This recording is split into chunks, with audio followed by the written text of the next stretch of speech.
Character Power, Chapter 2, Positive and Negative Qualities. Your mental and emotional qualities may be classed as either one positive or two negative. The terms positive and negative, respectively, as used in the present connection, denote the character of these qualities and their relation to the successful accomplishment of your rightful aims, ambitions, purposes, and ends, either the successful accomplishment of your general rightful purposes or of your special rightful purposes. Positive qualities contribute to your successful accomplishment, attainment, manifestation, and expression of rightful ideals. Negative qualities contribute to your failure to accomplish or attain or to manifest and express rightful ideals. Positive qualities push and pull you forward. Negative qualities push or pull you backward. Positive qualities tend to urge you upward and onward. Negative qualities tend to drag you downward and backward. Positive qualities are helpful to you. Negative qualities are harmful to you. The best statement of the chapter and nature of positive qualities and negative qualities, respectively, is as follows. Positive qualities make you stronger, better, or more efficient. Negative qualities make you weaker, worse, and less efficient.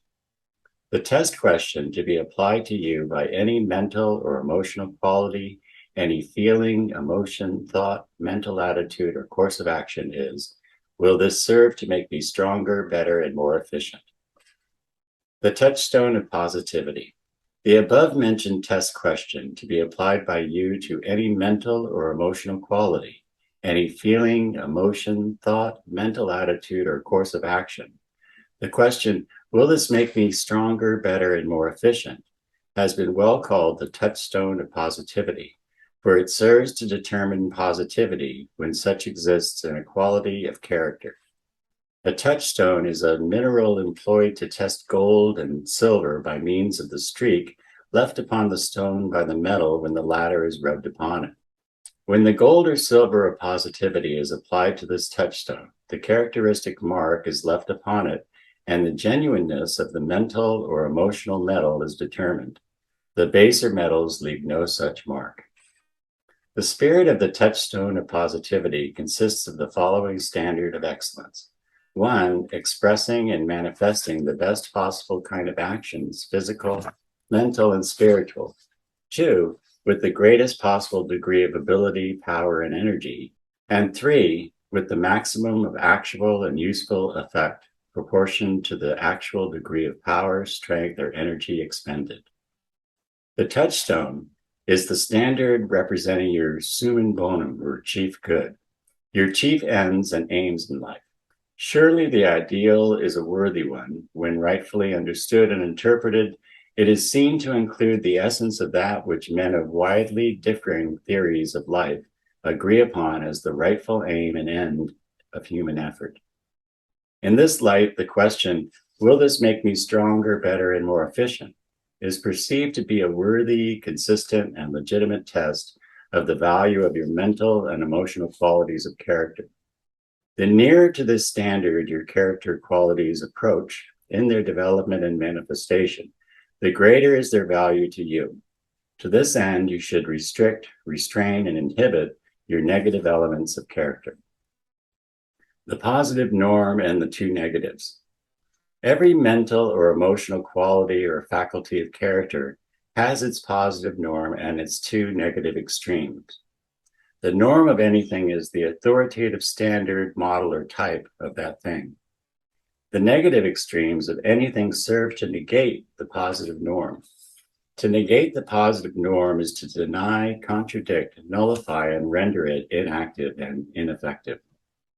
Every norm has two extremes of negation, two negative extremes.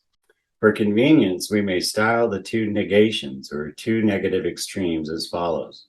1, the deficiency negative, i.e. the state or condition in which the norm is negated by the absence of its essential character or by the presence of its antithetical opposite. And 2, the excess negative, i.e. the state or condition in which the norm is negated by the presence of its general character manifested to such an excessive degree or in such a perverted form that thereby the essential virtue of the norm is practically nullified and its power rendered inactive. The deficiency negative represents the departure from the norm on the side of lack, deficiency, or absence.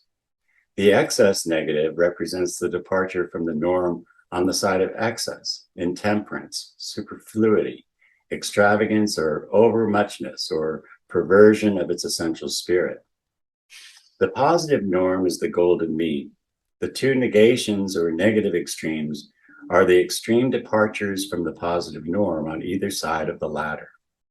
Either negative extreme serves to negate the positive norm associated with it.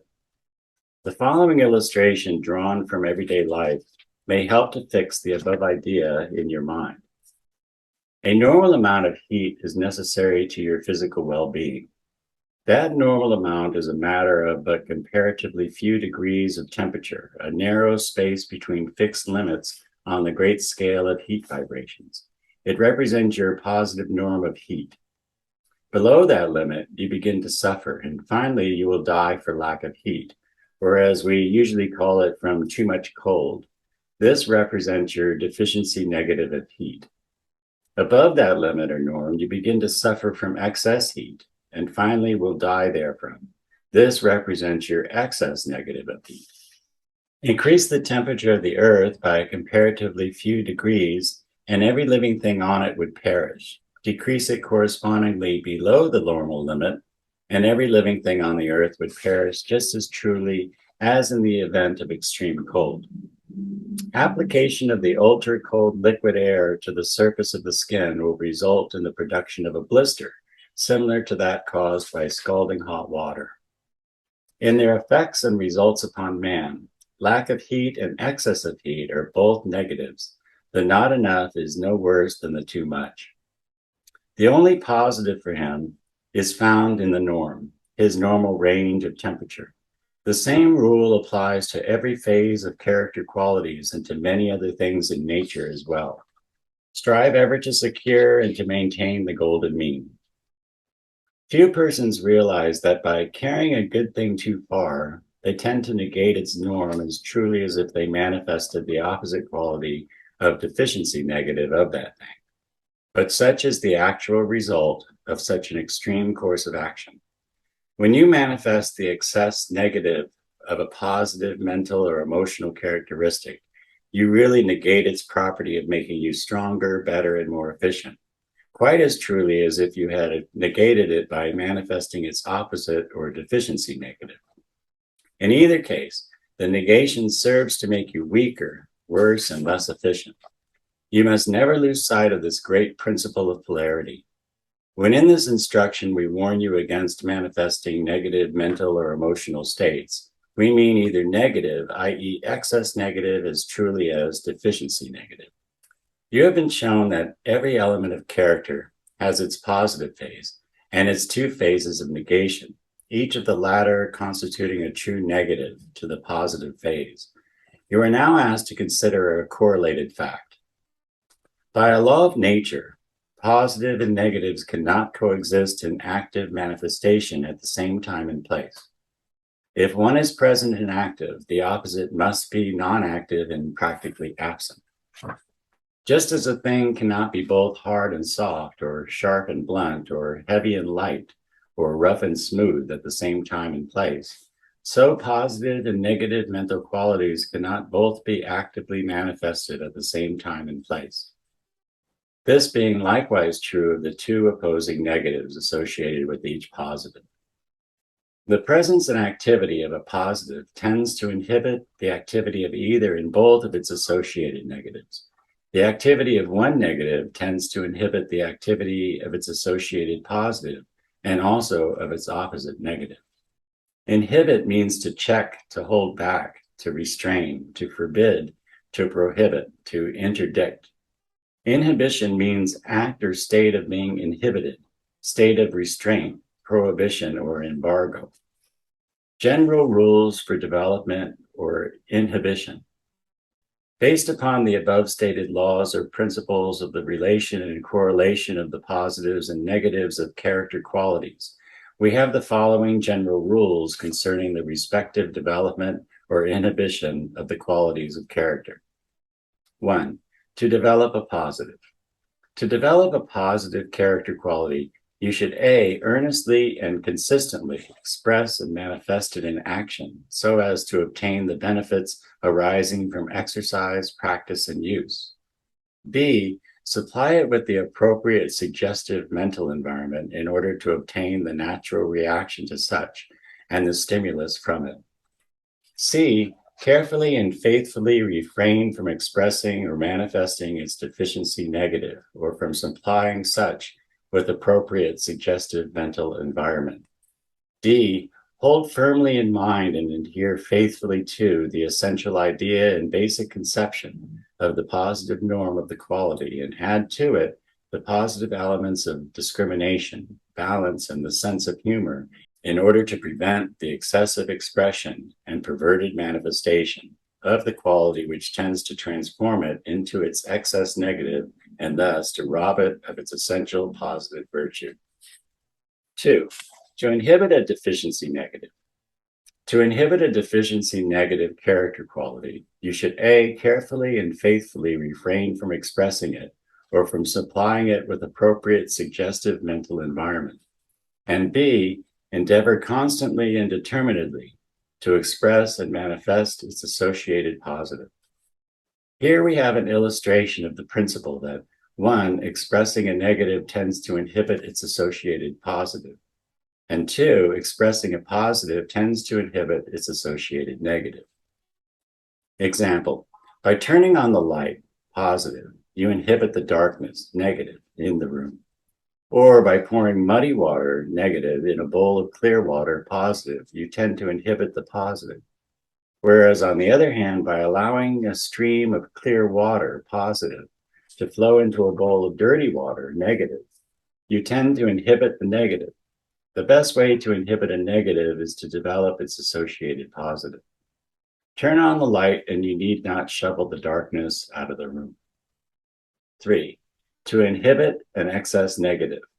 To inhibit an excess negative character quality, you have but to A, strongly idealize and visualize the associated positive norm, thus having before you a clear, strong picture of the positive quality rationally and properly manifested.